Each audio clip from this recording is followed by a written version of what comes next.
आपण पाहणार आहोत. ग्रामीण विपणनाच्या बाबतला आकलनाचा भाग पाहणार आहे. आकलन म्हणजे अंडरस्टँडिंग रूरल मार्केट, म्हणजे रूरल मार्केट हे कशाच्या आधारावरती आहे. मुळात त्याचे 5-6 घटक तुम्हाला पण माहिती आहे.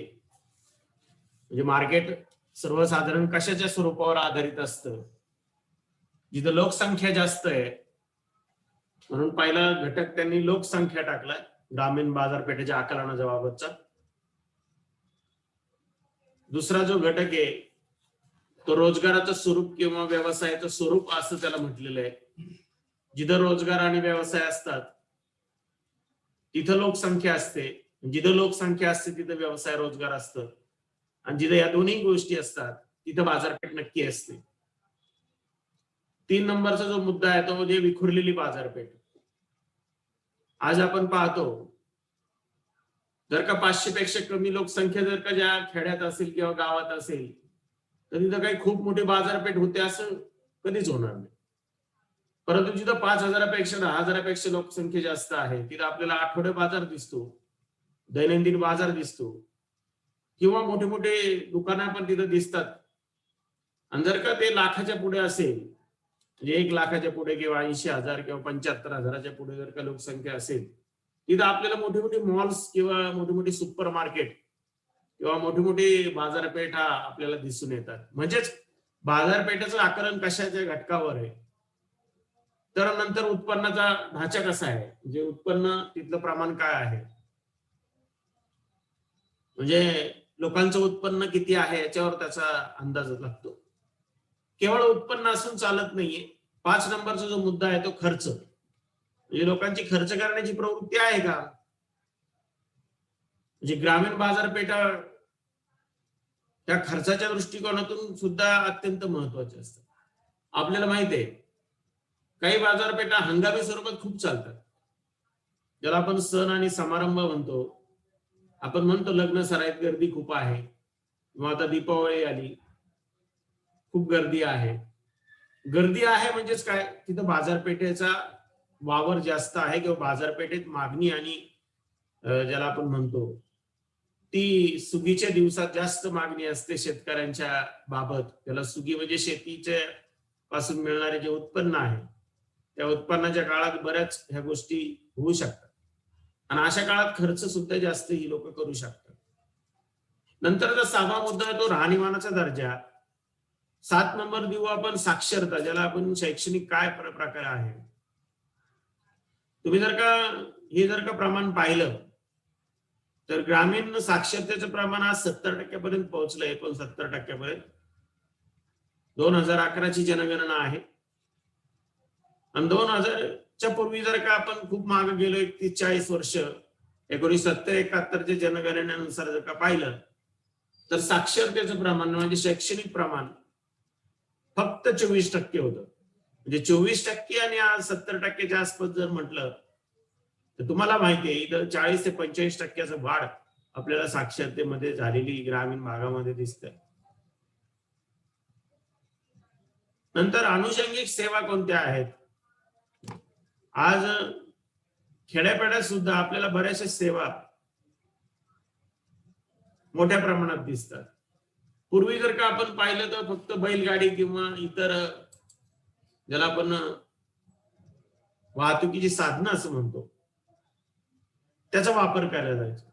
आज तुम्हाला माहिती आहे आज खेड्यात सुद्धा मोठ्या प्रमाणात आज 4 व्हीलरच्या माध्यमातून, त्याला टेम्पो ट्रॅक्स किंवा अजून काही ज्या वाहतुकीच्या ट्रक्स आणि ट्रॅक्टर्स आपण म्हणतो त्या पद्धती खूप मोठ्या प्रमाणात झाल्या. आज दूरध्वनी, दूरदर्शन किंवा मोबाईल सारख्या तुम्ही जर का 20-25 वर्षापूर्वी पाहिलं तर खूप मोठ्या प्रकारच्या यामध्ये तफावत दिसून येईल आकडेवारीमध्ये जर पाहिलं तर. त्याचबरोबर राष्ट्रीयकृत बँका फक्त आपल्याला दिसायच्या किंवा पोस्टाचे ऑफिस फक्त दिसायच्या, आणि लोक फक्त त्या बँकामध्ये जायची आणि तिथं व्यवहार करायची, आणि बँकात जाताना सुद्धा घाबरायची लोक. आज तुम्हाला माहितीये आज सर्वसाधारण व्यक्ती सुद्धा बँकेत ताट मानेने जाऊ शकते, कारण बँकेचा जो वाढता व्यवहार आहे, ती सुद्धा एक बाजारपेठेचा महत्वाचा घटक. कारण वित्तीय सेवा ही एक संकल्पना जी आहे ती अनुषंगिक सेवामध्ये येते. आज सहकारी बँका, ग्रामीण बँका किंवा राष्ट्रीयकृत बँका, नाबार्डने सुद्धा आज आपल्याला शेती क्षेत्रामध्ये बरचसं काम केलेलं दिसतं. खाजगी बँका किंवा ज्याला आपण प्रायव्हेट बँका असं म्हणतो, त्या सुद्धा खेड्यापाड्यापर्यंत आज पोहोचायला लागल्या. म्हणजे स्थानिक सावकारावर जी लोक अवलंबून होती, ती आज आपल्याला मार्केटमध्ये मोठ्या प्रमाणात या बँकावरती आधारायला लागली किंवा आधारभूत राहिली. म्हणजेच अनुषंगिक सेवा ज्याला आपण म्हणतो, ते सेवा आजही लहान खेड्यामध्ये खूप मोठ्या प्रमाणात बारमाही उपलब्ध झालेल्या दिसतात. म्हणजे 12ही महिने, ज्याला 24 आवर्स आणि 365 डेज आपण म्हणतो, त्या दिवसात वाढलेल्या दिसतात. पूर्वी या 12 महिने ह्या सर्व सोयी खेड्यामध्ये असतील का काय, आणि विपणनामध्ये या सोयी सुद्धा खूप महत्वाच्या असतात. काही ठिकाणी तर पावसाळा आणि हिवाळा किंवा उन्हाळा अशा ऋतूमध्ये अनुषंगिक सेवेच्या दळणवळण, वाहतूक या सेवा सुद्धा अत्यंत अल्प प्रमाणात असायच्या. तुम्ही कोकणामध्ये जर गेला किंवा मराठवाड्यामध्ये गेला तर उन्हाळ्यामध्ये खूप मोठ्या प्रकारच्या सेवा विस्कळीत असतात. पावसाळ्यात सुद्धा कोकणामध्ये तुम्हाला माहिती आहे अनुषंगिक सेवाची काय बोजबारा उडतो. आणि म्हणून अनुषंगिक सेवा सुद्धा हा एक आकर्षणाचा भाग आहे. नंतर कृषी क्षेत्र कसं आहे, ग्रामीण भागातील प्रमुख व्यवसाय शेती असतो. 75% लोक अल्पभूधारक आपल्याला दिसतात. बरीचशी भारतातील शेती तुम्हाला माहिती आहे ती पावसावर अवलंबून आहे. पेरणी योग्य क्षेत्र आणि जर का तुम्ही पाहिलं ओलिताखालचं क्षेत्र ज्याला आपण म्हणतो, ते खूप कमी प्रमाण आहे. आज तुम्हाला माहिती नसेल, केवळ 32 ते 33% क्षेत्र फक्त ओलिताखाली भारतातलं आहे. आज 67 ते 68% क्षेत्र ओलिताखाली आलेलं आहे. ही बाब खूप खेदाची आहे.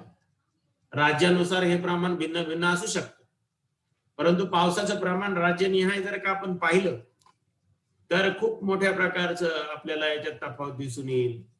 शेतीयोग्य जमिनीपैकी केवळ 60% क्षेत्र अन्नधान्य पिकासाठी वापरलं गेलेलं आहे आणि त्यापैकी बहुसंख्य उत्पादन कौटुंबिक गरजेसाठी वापरलं जातं किंवा ज्याला पडीक क्षेत्र आपण म्हणतो, नापीक क्षेत्र असं म्हणतो असेल.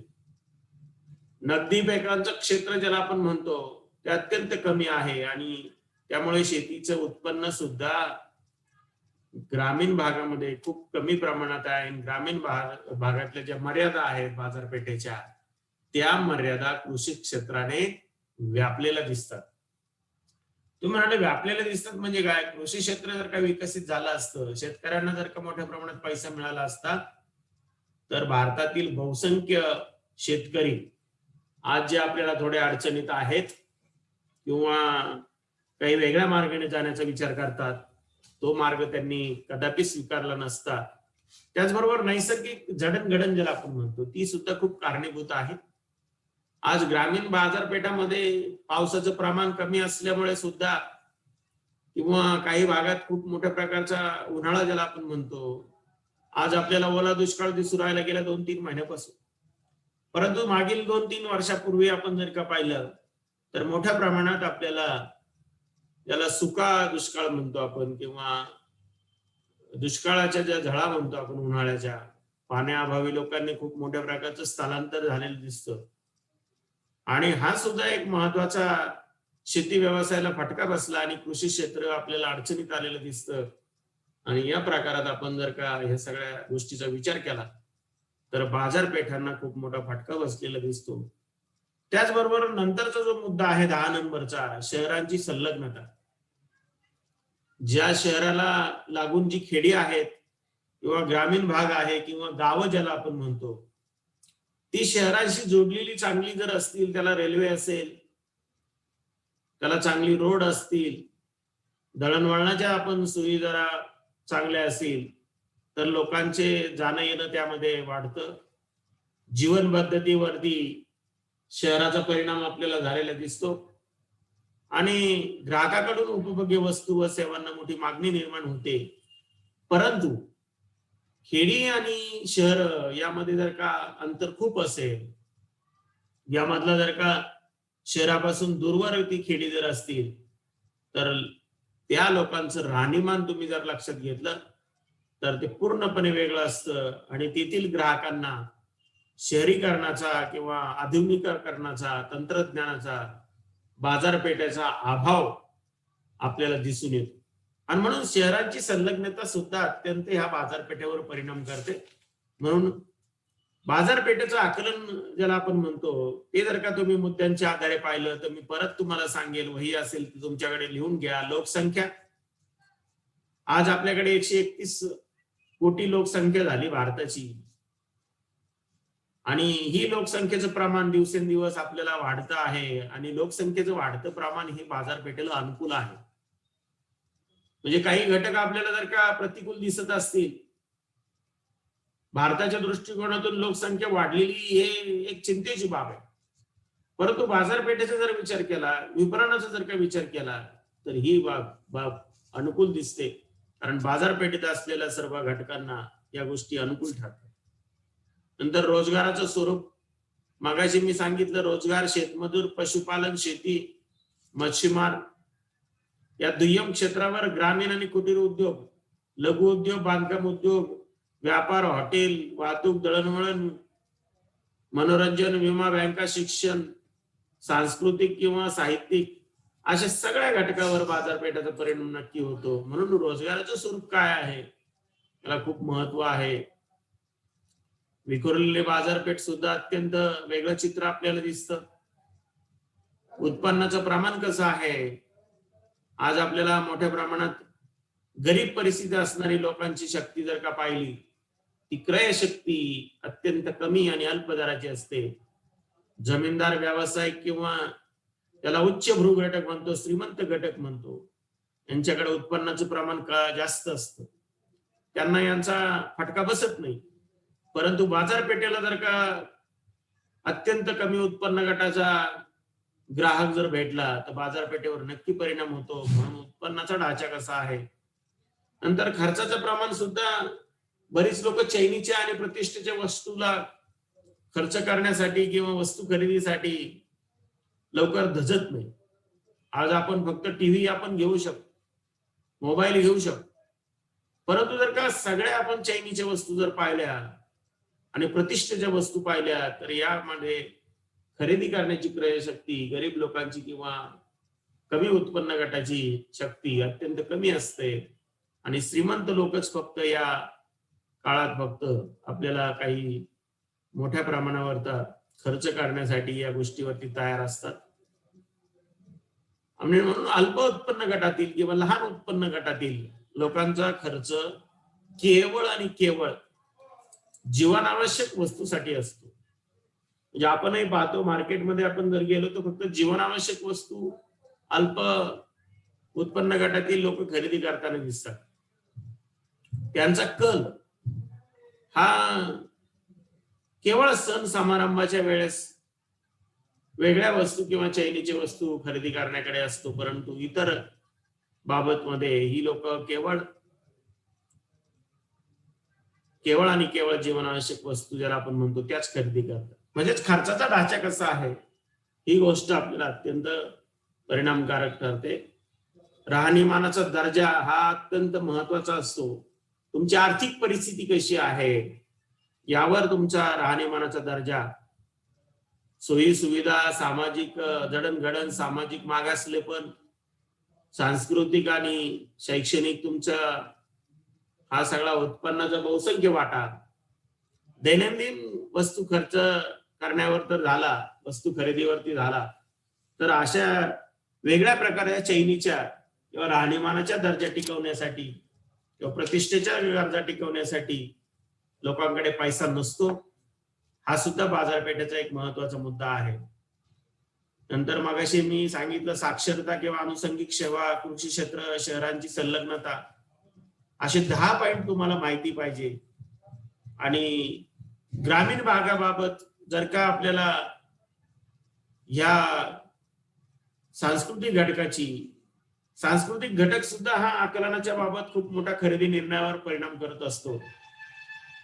ग्राहकाचं वर्तन कसं आहे, त्याची संस्कृती कशी आहे, लोकांचा दृष्टिकोन कसा आहे, विचारधारा कसा आहे, चालीरीती कशा आहेत, परंपरा कशा आहेत, रूढी कशा आहेत, कौटुंबिक रीतिरिवाज कशा आहेत, पारंपरिक व्यवसाय कसे आहेत, पारंपरिक जीवन पद्धती कशी आहे, कुटुंब प्रमुखाचा काय रोल आहे किंवा त्याची भूमिका काय आहे, असा सर्व विचारधारा ज्याला आपण म्हणतो किंवा विश्वास म्हणतो, हा लोकांचा दृष्टिकोन अत्यंत महत्वाचा ठरतो.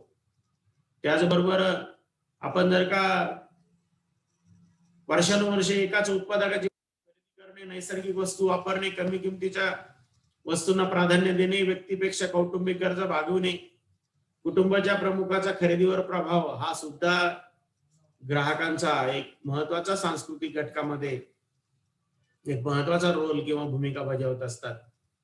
आणि काही लोक जागरूक नसतात, त्याला अवेअरनेस आपण म्हणतो. मुळात काय घ्यायचं हे लोकांना माहिती पाहिजे. बरेच लोक काय घ्यायचं हेच माहिती नसतं, आपल्याला काय गरज आहे. काही लोक केवळ ज्याला आपण ऍडव्हर्टाईज म्हणतो, सुप्रसिद्ध आणि दर्जेदार जाहिरात पाहिली की त्याची नक्कल बाजारपेठेमध्ये खूप विकल्या जातात. आणि कायदेशीर साक्षरता काही लोकांची कमी आहे, आर्थिक साक्षरता काही लोकांची कमी आहे. MRP ज्याला आपण म्हणतो, मार्केट प्राइस, त्याच्याही पेक्षा काही लोक कमी वस्तूंनी खरेदी विक्री करतात. काही लोकांना केवळ ब्रँड किंवा वैशिष्ट्ये याबाबत सुद्धा माहिती नसते. ग्रामीण ग्राहकांना ब्रँड आणि त्यांची वैशिष्ट्ये काय आहेत याची जाणीव जागृती सुद्धा अत्यंत महत्वाची ठरते. म्हणून याही गोष्टी ग्रामीण आकलनाच्या बाबत, ग्रामीण भागाच्या बाबत आपल्याला विचार करायला लागतो. काही लोकांची विशिष्ट विक्रेत्याबरोबर संबंध असतात. नवीन विक्रेत्याबरोबर ते सहजासहजी त्याची ज्याला आपण खरेदीची शक्ती म्हणतो किंवा खरेदीची जी प्रमाण म्हणतो, ते प्रमाण अत्यंत महत्वाचं असतं. नवीन खरेदीदाराकडे की नवीन ग्राहक हा नवीन खरेदीदाराकडे जाऊ शकत नाही. म्हणून विशिष्ट विक्रेत्यावर ज्याची निष्ठा आणि विश्वास असतो, इथं चांगल्या वस्तू देतो किंवा नवीन ग्राहक नवीन विक्रेता देईल की नाही अशा शंका कुशंका, फसवणुकीच्या आणि लबाडीचे सुद्धा प्रमाण यामध्ये होऊ शकतं किंवा असू शकतं. या भावनेपोटी तो नवीन वस्तूकडे त्याची क्रयशक्ती कमी ठरते किंवा मागणी कमी ठरते. हा एक मुद्दा बाजारपेठेचा आपल्याला पाहायला लागेल. नंतर नाममुद्रा आणि ब्रँड ज्याला आपण म्हणतो, कोणतीही व्यक्ती ब्रँड पाहून खरेदी करते, परंतु ग्रामीण ग्राहक केवळ किंमत पाहतो. तुम्ही ब्रँड नाही पाहत किंवा नाममुद्रा नाही पाहत, तुम्हाला किंमत किती आहे. आज आपणही पाहतो ठराविक जे ब्रँड आहेत, नाममुद्रा आहेत, त्याच्यावर लोकांची निष्ठा खूप आहे, कारण त्या कमी किमतीने मिळतात. पार्ले, ग्लुकोज बिस्किट, तुम्हाला माहिती आहे, निरमा वॉशिंग पावडर, लाईफबॉय साबण, अशा ज्या ग्रामीण भागामध्ये लोकांच्या खूप पॉप्युलर ह्या संज्ञा झालेल्या आहेत. आणि खरेदीचा ब्रँड एवढंच त्यांना फक्त माहिती आहे, बाकीच्या नवीन वस्तूसाठी जास्त किंमत द्यायला, जास्त वेगळ्या ब्रँडला ती किंमत मोजत नाही. हा सुद्धा ग्रामीण बाजारपेठेचा तुम्हाला एक मुद्दा माहिती असायला पाहिजे आकलनाच्या दृष्टीकोन. आज प्रसार माध्यमाद्वारे केल्या जाणाऱ्या ज्या जाहिराती आहेत, या जाहिरातीचा परिणाम सुद्धा मोठ्या प्रमाणावर होतो. तोंडी प्रसिद्धी सुद्धा खूप काही ठिकाणी चालते. तुम्हाला तोंडी प्रसिद्धी कोण करतं? खेड्यामध्ये प्रतिष्ठित व्यक्ती त्या तोंडी प्रसिद्धीसाठी अत्यंत महत्वाचे असतात. सामाजिक नेते असतील, राजकीय नेते असतील, धार्मिक नेते असतील, विविध अधिकारी, दुकानदार, शहरात जाणारे येणारे व्यक्ती, शिक्षक, यांच्याकडून त्यांचे अनुभव अनेक लोकांपर्यंत पोहोचलेले असतात. आणि म्हणून तोंडी प्रसिद्धी सुद्धा अशा लोकांकडून आपल्याला वारंवार ऐकायला मिळते. ग्रामीण भागात या राजकीय नेत्यांचा प्रभाव किंवा सामाजिक नेत्यांचा किंवा धार्मिक नेत्यांचा प्रभाव आपल्याला खूप झालेला दिसतो आणि त्याच्यावर लोक विश्वास ठेवतात. हा सुद्धा एक ग्रामीण बाजारपेठेचा अत्यंत महत्वाचा घटक मानला जातो. नंतर सण समारंभ ज्याला आपण म्हणतो, प्रत्येक ग्रामीण भागामध्ये प्रत्येक सणाला अत्यंत अनन्यसाधारण महत्व दिलेलं आहे. खेड्यातील प्रत्येक गरीब घटक किंवा गरीब कुटुंब, मग किती ते गरीब असेल किंवा श्रीमंत असेल, आपापल्या कुवतीप्रमाणे सण समारंभ साजरा करतो. तुम्ही पहा मार्केटमध्ये जाऊन, आता दीपावली आहे, लोक वर्षभर काही घेत नाही, पण दीपावलीला घेतात. लोक वर्ष मोकळं जाऊन देतात, परंतु दीपावलीला त्याची किंमत 5 पट 2 पट जास्त झाली तरी लोक घेतात. गुढीपाडवा असेल, दीपावली असेल, गणेश चतुर्थी असेल, नवरात्र असेल, ईद असेल, पोंगल असेल, ओणम असेल, बैसाखी असेल, ईद असेल, असे अनेक सण आपल्याकडे वेगवेगळ्या धर्माचे पंथाचे आपल्याला दिसतात. आणि त्या प्रक्रियेमध्ये खूप मोठ्या प्रकारचा ग्रामदेवता सुद्धा, त्याला ग्रामीण दैवता आपण म्हणतो, म्हसोबाची यात्रा, खंडोबाची जत्रा, अशा जत्रा यात्रा खूप मोठ्या प्रमाणात भरवल्या जातात. किंवा गावगाव या राज्यामध्ये वेगवेगळे सण समारंभ आणि यात्रा उत्सव साजरा करण्याची पद्धत आहे. याचा टीकात्मक म्हणून पाहू नका. इथं कोणत्या जाती धर्माचा उल्लेख करायचा किंवा एखाद्याच्या सणांचा किंवा देवतांचा उल्लेख करायचा हा विषय नाहीये. तुम्हाला बाजारपेठेचं आकलन काय आहे ग्रामीण रचनेचं, हे मला इथं सांगायचंय. आणि म्हणून ग्रामीण लोकांकडून मोठ्या प्रमाणात अशा ठिकाणी खरेदी केली जाते, अशा वेळेस खरेदी केली जाते. आणि हा जो काही प्रकार आहे, हा प्रकार ग्रामीण बाजारपेठेवर परिणाम करतो. अजूनही त्याला एक मुद्दा महत्वाचा आहे, स्थानिक भाषा. खेड्यामध्ये स्थानिक भाषेचा, बोलीभाषेचा वापर दैनंदिन व्यवहारामध्ये होतोच. उत्पादनाची जाहिरात ही स्थानिक भाषेने, बोलीभाषेने, त्यामधील ग्रामीण जीवनाशी संबंधित वाक्प्रचार, म्हणी, व्यक्तिरेखा, निसर्ग चित्रे इत्यादीचा वापर विपणनकर्त्याचा करावा लागतो. आणि त्याद्वारे आपल्याला ग्राहकांना हे लोक आकर्षित करतात. आज तुम्हाला माहिती आहे, स्थानिक भाषेचा वापर किती ठिकाणी केला, किती जाहिरातीमध्ये केला. काही जाहिराती जर तुम्ही पाहिल्या टीव्हीवरच्या, तर तुम्हाला लक्षात येईल, महिंद्रा अँड महिंद्रा कंपनीने ट्रॅक्टरची जाहिरात एका मॉडेलचा सरपंच या नावाने सादर केलेली आहे. जे सरपंच हा सगळ्या गावागावात माहिती. आज 6 लाख खेडी आहेत भारत, प्रत्येक गावात सरपंच. आणि म्हणून तिथं त्या सरपंचाचं मॉडेल तयार करून आपल्या महिंद्रा अँड महिंद्राची जाहिरात त्या कंपनीने केली आणि लोकांकडे आकर्षित करण्याचं प्रमाण आपल्याला पाहायला मिळतं.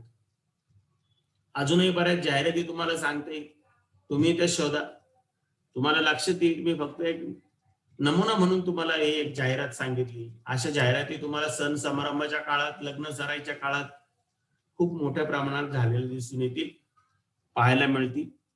याचा परिणाम सुद्धा ग्रामीण बाजारपेठेवर होतो. आणि म्हणून ग्रामीण बाजारपेठेचं आकलन करत असताना हे मुद्दे तुम्हाला एक्सप्लेन करायला लागतील. आता मी जवळपास 20 मुद्दे आपण तुम्हाला सांगितले.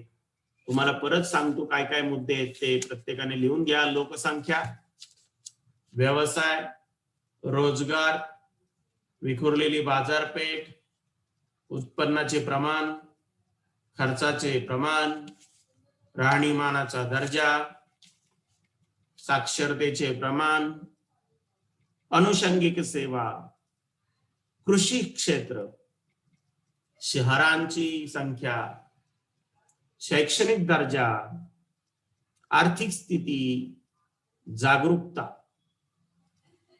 किमतीबाबत संवेदनशीलता, किंमत कशी आहे, सांस्कृतिक घटक, विशिष्ट विक्रेत्याची निष्ठा, ब्रँड, नाममुद्रा ज्याला आपण म्हणतो, प्रसिद्धी, जाहिरात, सण समारंभ, यात्रा जत्रा, ग्रामदैवत, स्थानिक भाषा, या सगळ्या मुद्द्यावरती तुम्हाला काय करायला लागेल, ग्रामीण बाजारपेठेचं आकलन या प्रश्नावरती तुम्हाला ह्या 20 ते 21 मुद्द्यावरती काय करायला लागेल, थोडं थोडं लिहायला लागेल. मी तुम्हाला ते सगळं सांगितलेलं आहे, तुम्ही लिहू शकाल.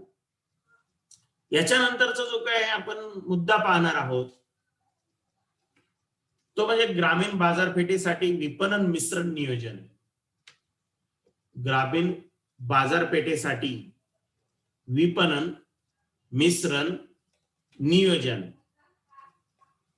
आता विपणन तुम्हाला माहिती आहे,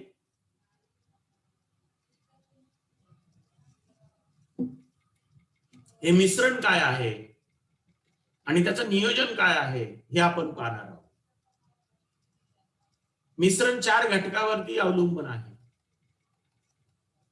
त्याला 4 P's म्हटलेलं आहे. 4 P's म्हणजे ज्याची सुरुवात P ने होते. P म्हणजे प्रोडक्ट, P म्हणजे प्राइस, P म्हणजे प्लेस आणि P म्हणजे प्रमोशन. म्हणजेच मराठीमध्ये त्याला म्हटलंय उत्पादन किंवा वस्तू, प्रोडक्टला म्हटलेलं आहे वस्तू, प्राइसला म्हटलेलं आहे किंमत, ठिकाण किंवा वितरण ज्याला म्हटलेलं प्लेस, आणि वृद्धी ज्याला आपण म्हणतो प्रमोशन. असे 4 पॉइंट P वरती आधारित आहेत. विपणन मिश्रणाचे हे 4 P's किंवा 4 घटक अत्यंत परिणामकारक ठरतात. कोणतंही विक्री संबंधित कार्य किंवा काम करत असताना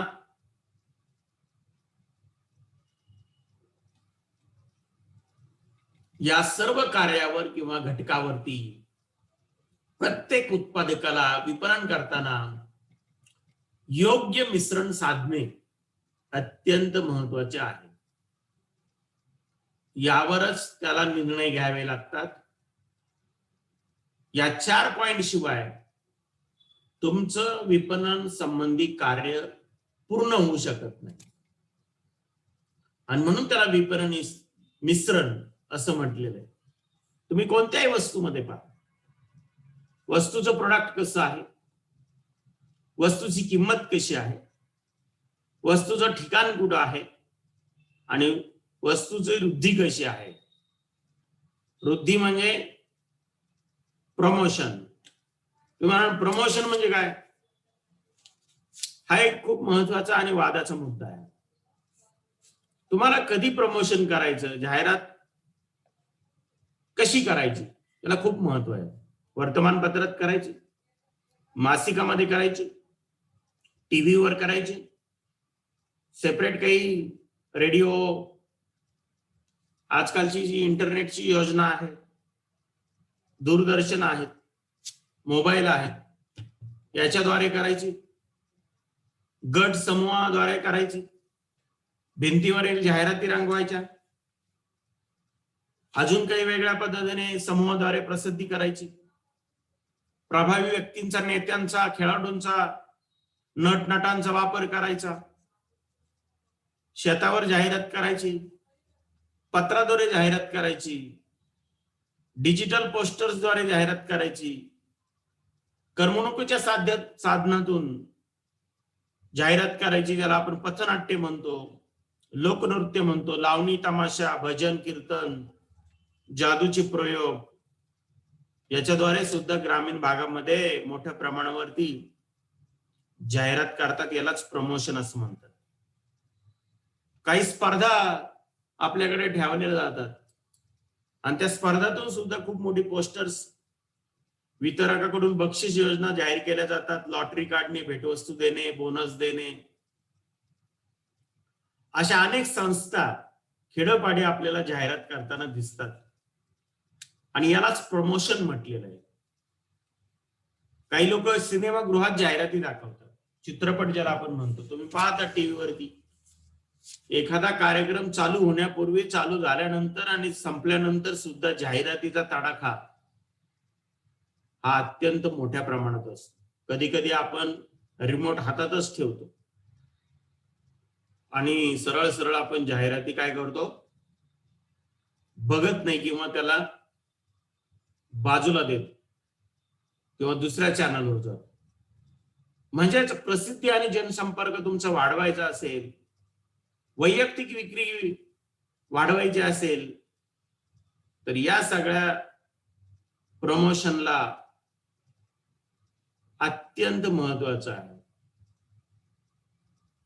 म्हणजे वितरण करण्यासाठी, तुमची विक्री वाढवण्यासाठी जे ज्या प्रक्रिया तयार करायला लागतात त्याला वृद्धी विसरण असं म्हटलं. मग ती औपचारिक असेल किंवा अनौपचारिक असेल, ते ग्रामीण बाजारपेठेतलं असेल किंवा शहरी बाजारपेठेतलं असेल, नॅशनल असेल किंवा इंटरनॅशनल असेल किंवा स्थानिक बाजारपेठेतलं असेल, तुम्हाला तुमच्या उत्पादनाची सेवाची वाढ कशी करायची, या मार्गात योग्य मार्ग निवडणे, याला वृद्धी मिश्रण असं म्हटलेलं आहे.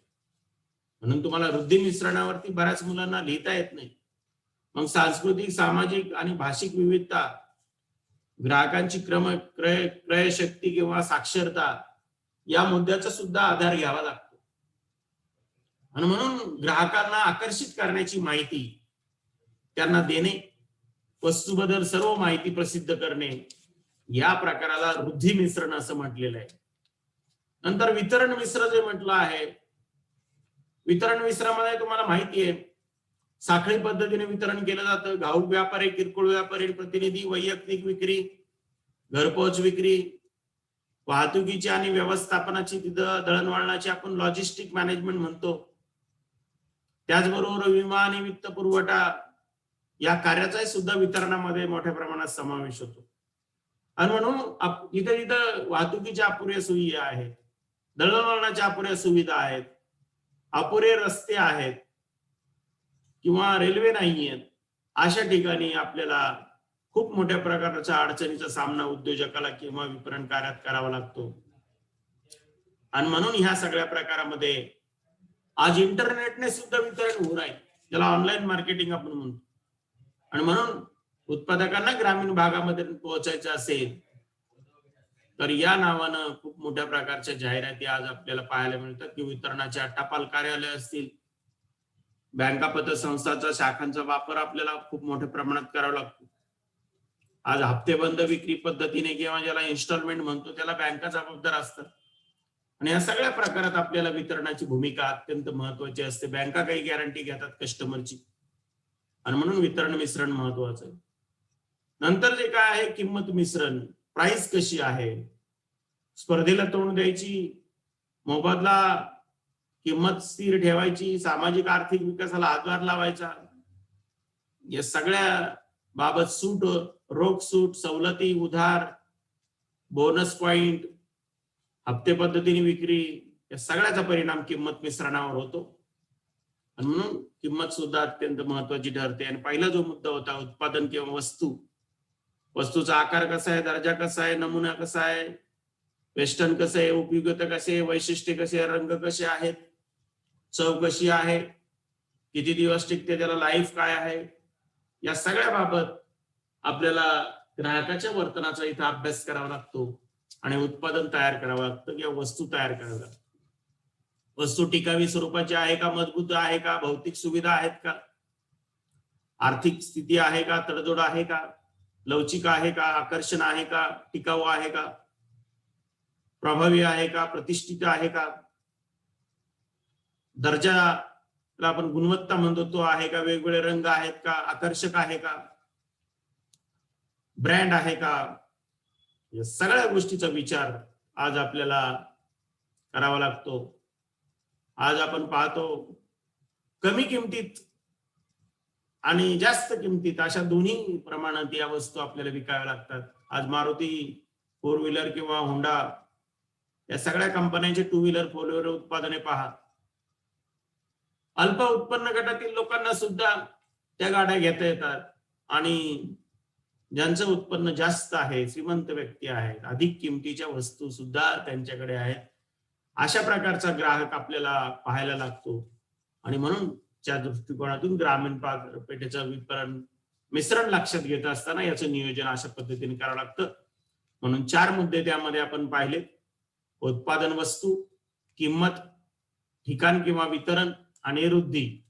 या सगळ्या मुद्द्यावरती आपण प्रकाश घेतलाय किंवा याची माहिती आपण पाहिली. आता थोड्याच वेळात हे बंद होईल. कोणाला काही बोलायचं असेल तर तुम्ही माझ्याशी बोलू शकता.